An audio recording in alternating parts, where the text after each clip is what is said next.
Welcome back to the Transform Your Mind to Transform Your Life, the podcast. You're listening to Author's Corner, where we highlight and showcase our local authors. Today, I am speaking to Shelby Cook, author of Finding Calm Within Chaos, a complete guide to anxiety management. Welcome, Shelby. Thanks for having me. You're very welcome. All right. So let me give you guys a brief introduction to Shelby's book, In Finding Calm Without Chaos, a complete guide to anxiety management. Shelby Cook provides a practical roadmap for understanding and navigating anxiety. Unveiling the intricacies of anxiety disorders, this guide delves into types, neurobiology, and common symptoms, demystifying the complexities surrounding anxiety. Dispelling prevalent myths, the book offers clear insights, making anxiety more approachable for all. This comprehensive guide then transitions into coping strategies, including grounding techniques, cognitive behavioral approaches, and personalized management plans. Engaging activities like creative outlets and journaling are explored, along with the crucial role families play in supporting loved ones. The book doesn't just stop at information, it empowers readers to craft their own personalized anxiety management plan, fostering resilience and addressing setbacks. Awesome. Shelby, I spent a lot of time in the show talking about anxiety, depression, trauma, big T trauma, little T trauma, because that's all part of, you know, um, uh, having the best life possible. And I was introduced to um, uh, anxiety attacks with when I had a friend that I was working with in my office that was coming off of addiction to heroin. And one of the side effects was anxiety. So I want to start off by maybe you can give us an example of what happens when you have an anxiety attack.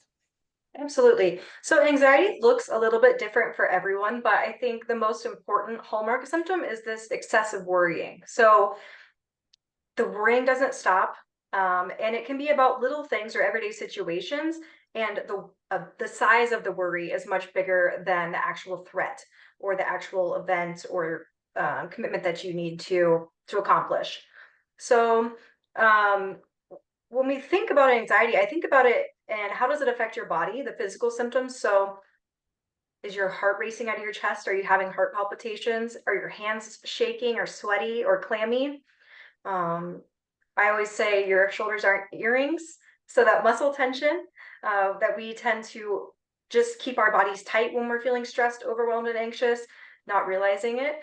And difficulties with the psychological symptoms. So on top of the excessive worrying that we talked about, the restlessness, having a hard time relaxing, hard time unwinding, difficulty concentrating, and then avoidance. So this tendency or desire, our brain tells us, we'll just won't do the thing that causes us anxiety. That way we don't have anxiety. But we know that really doesn't work. Makes anxiety worse and makes your world really, really small. The more you avoid, the less interaction and less things you are doing day to day. And we also see the behavioral symptom on top of avoidance of procrastination, putting things off. This is especially common for folks who have some perfectionistic tendencies, fear of failure, feeling inadequate, feeling like their presentation's not good enough, tend to wait till the last possible second when the risk is very high to get that thing done. And withdrawing from people like friends, family, social activities or clubs that you're involved in. And then the cognitive symptoms. So the catastrophizing, as we call it, expecting that the worst case scenario is always going to happen. And that if that worst case scenario happens, life is over. We're doomed. Something terrible is going to happen. Wow. And that leads to difficulty making decisions too, right? Because if everything feels like life or death, it can be really hard to make a decision and feel confident in the decision that you did make because it feels like the stakes are really high when really that might not be the case at all. Yeah, that's good. That's a pretty good list of explanations of what anxiety looks like.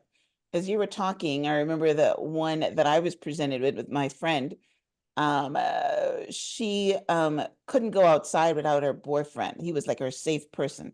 Mhm. So you called it avoidance, and I love the way you put it. Your world gets really small if you don't want to do the things that will cause you anxiety.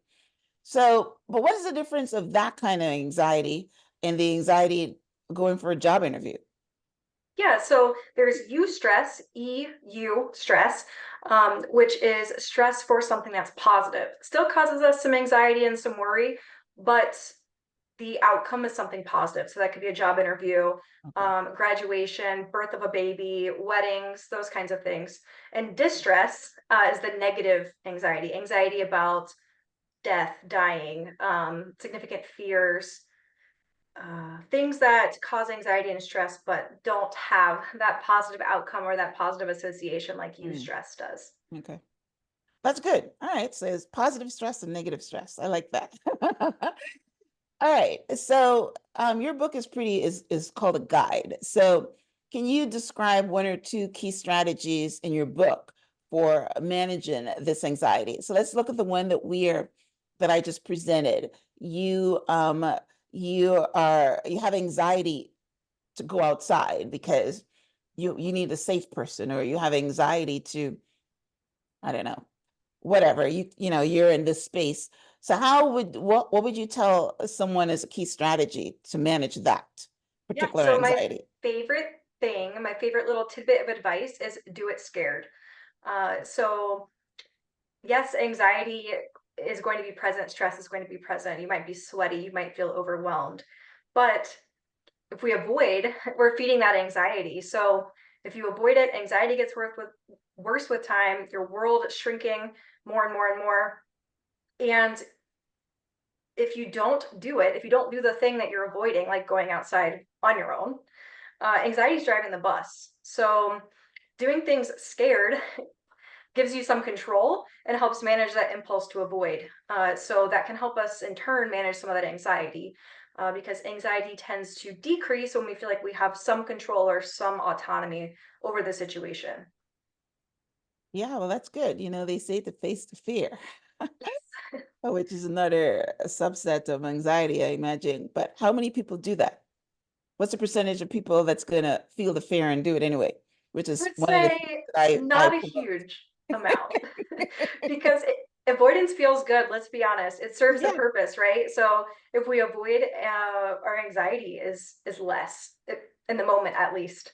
right. So that tendency is really, really high, and sometimes it's really simple, small steps that can help reduce that avoidance. Maybe going outside or going in somewhere while her boyfriend's in the car. He's still there, he's Mhm. around, but Mhm. she's getting some independence. Is she going to be scared? Probably. That's a But good once one. you teach yourself these situations, though they cause me fear and anxiety, aren't going to kill me, um, that anxiety level tends to decrease. I think of it as a bell curve. It gets worse before it gets Mhm. better. And that's one of those instances. Okay, that's good. I like that one about yeah, small baby steps. You bring the boyfriend out, you leave him in the car and go into the grocery. So you have some kind of semblance of safety, Yes. because I don't even understand why you would need a boyfriend to feel safe. It's not like we're going to war, but I guess it's something that your brain is telling you that you need. Yes. So I understand that. Right. Okay. So let's talk about someone who is overwhelmed by anxiety and don't know where to start. So a typical example would be, you know, one of the, we talked about shrinking your world because you don't want to do things that makes you anxious. But so maybe you can give an example of someone that's overwhelmed by anxiety, because I can't think of any. And they don't know where to start to get rid of that anxiety. Yeah. I would say start with the lowest hanging fruit, the thing that's the easiest. So you're not going to want to say, I'm very scared of heights. Let's go skydiving, right? Oh, Let's no. start small with something tiny. Maybe it's going to a In an elevator. restaurant. Yes, an elevator, right? Something small where the Mhm. risk is low.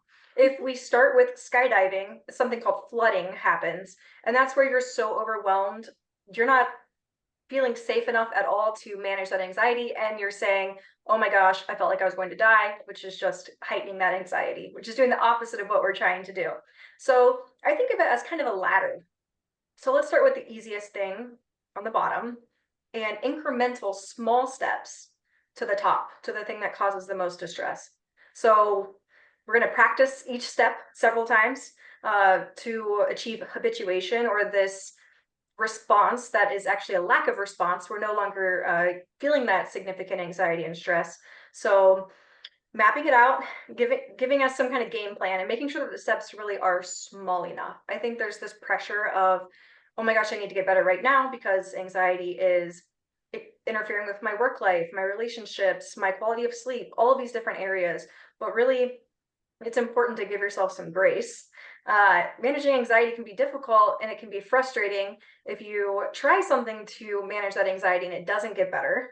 So it is important to kind of plan accordingly, create a roadmap, and set yourself up for success, because it is tricky. And starting with a small, simple step is the best place to start.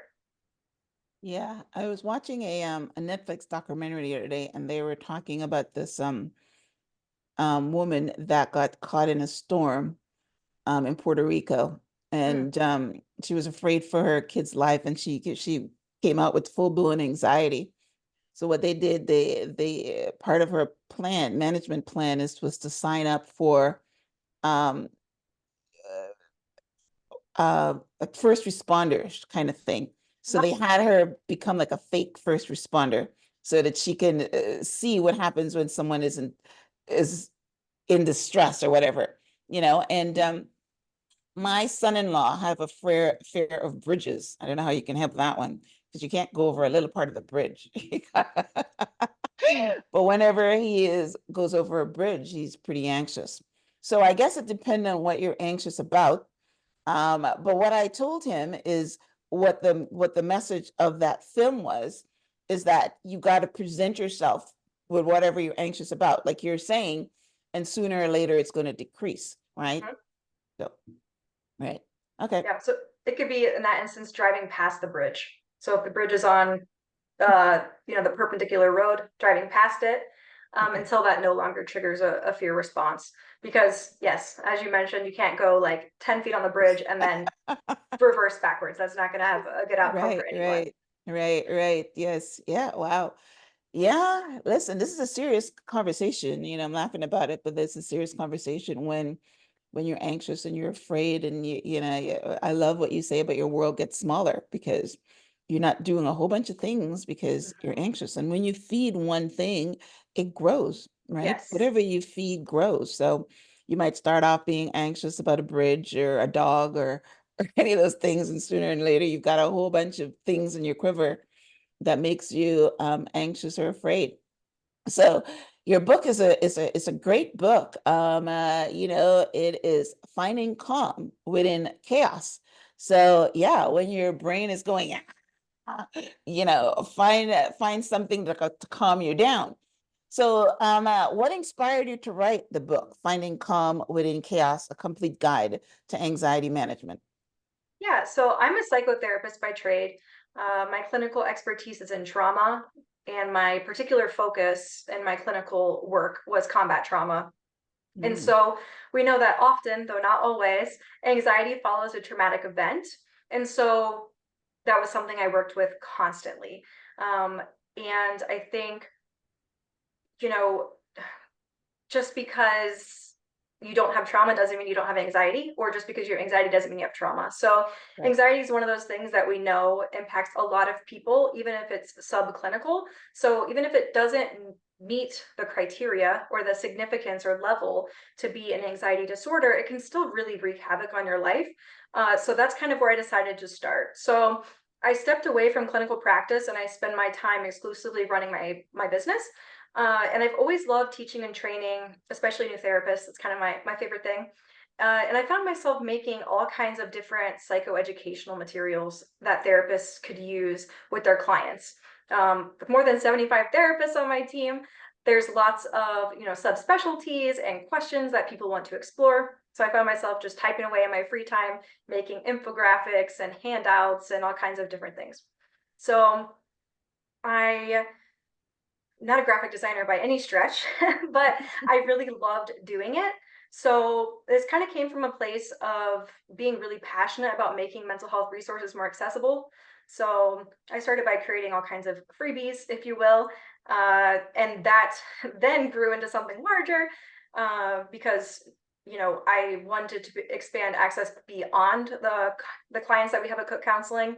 So I started writing blogs, so sharing research-based content with readers on important, new, trending mental health topics. And I found a love for writing that I didn't know existed. And it kind of spurred this mission to share resources with everyone. With therapy, we're limited by our geographic location, but anyone can read a blog anywhere in the world. With Google, you can translate just about anything. Likewise with that psychoeducational material, those different diagrams and courses and things. So I still publish a blog on my website every Tuesday at 10 a.m. because I know, this information is important to my readers and subscribers. And slowly this morphed and grew into my book, Finding Calm Within Chaos. Yeah, well, that's pretty good. So when you said that you started off with combat trauma, were you in the army, or were you were you in the army, or were you dealing with the veterans, or how does? Yeah, I've been in the Army for about 7 years. Okay, And nice. I joined after graduate school. So after finishing my master's in social work, I joined, was enlisted for about 4.5 years, and then commissioned as a behavioral health officer. So offering assessments and interventions with our service members, like pre and post deployment, or if something pops up in life, Okay. we're kind of there for that. And then my partner, Jeremy, he is an Iraqi war veteran with 3 combat tours. So I kind of found Nice. myself really immersed in the culture, the military culture. I did work with the USO, did work with the VA, and really kind of just found my niche there. There's lots of great therapists who work with PTSD and trauma in the military population. There's not a lot of veterans or military service members that work in that arena. So I felt like it's important to, my own lived experience, the experiences that are shared with me by my partner and my clients, kind of really, I found my spot there. Yeah, that's a great spot. Great spot. I love it. Yeah, I wouldn't think that convict veterans had a lot of anxiety. I know it's PTSD. So is anxiety a part of the PTSD spectrum, or something totally different? Yeah, absolutely. So PTSD is its own condition Okay. that develops or can develop after experiencing, witnessing, or being told about a traumatic event.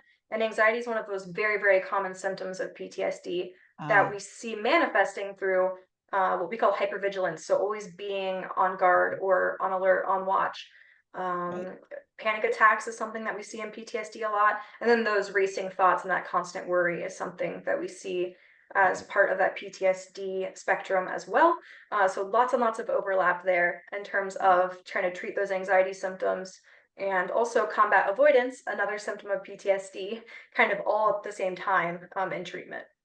Wow. Wow. Wow. This is important work. I am so grateful that I can share your work with the world. Yeah, so tell our listeners where they can pick up a copy of your book. Your I know you've already followed me on social media, so I know you have a social media handle. And if you have a website, you can share it now. Absolutely. So you can find my book on Amazon, Barnes and Noble, and Etsy currently. I also have my courses and freebies at www.ccc614.thinkific.com. So Thinkific is a learning platform, and Cook Counseling and Consulting is long. So CCC614 is where you can find that. You can find us on LinkedIn, Facebook, Instagram, TikTok, and YouTube with the handle Cook Counseling and Consulting. And then similarly, my website is www.cookcounselingandconsulting.com. And there's a tab called self-help, and that's where I post blogs weekly. And you can also sign up for the newsletter to get those right in your inbox every Tuesday at 10 a.m. I love it. I didn't know people publish blogs at a certain time. It's got to be the Army militant. It is very routine. I love that, which is one of the reasons I love people from the Army, because they teach you, they teach you these life skills that are so important. Yes. All right. Well, listen, Shelby, this has been a great interview. I am, like I said, I'm glad to share your work with my audience. I know it's important work, it's an important book, and what you're doing for the military population is important as well. I'm glad that we kind of bridged the gap, what happens with PTSD and anxiety, to expand on that. So that's pretty good. All right, guys, I will have a transcript of my conversation with Shelby on the show page, which is myhelps.us. I would also link out to her website, to social media handles, and her book, so that you guys can go pick up a copy and support her. And like, this is pretty good information to have, whether it's for yourself or for a loved one. So thank you, Shelby, for being on the show. As we wrap up, any last words? Thank you so much for having me. I'm excited to share what I know and hopefully motivate some folks in the audience to make a tiny baby step towards that thing that causes them a little bit of fear. It's beautiful. Yes, tiny step. I love that. Yes. You don't need to make the big baby steps, like you say, go skydiving. Yeah, yes, yes. And I love that advice about, if you're anxious about something, do little baby steps. Maybe go outside in the backyard if you're afraid to go outside, or, take someone with you, and then, leave them in the car. Yes, I love that. And I'm pretty sure you have much more in-depth skills and strategies in your book. So, yes. So, thank you guys for tuning in to this week's episode of Author's Corner. Again, Shelby's book is called Finding Calm Within Chaos, a complete guide to anxiety management. Thanks again for tuning in. Thank you, Shelby, for being on the show. Until next time, namaste. Namaste.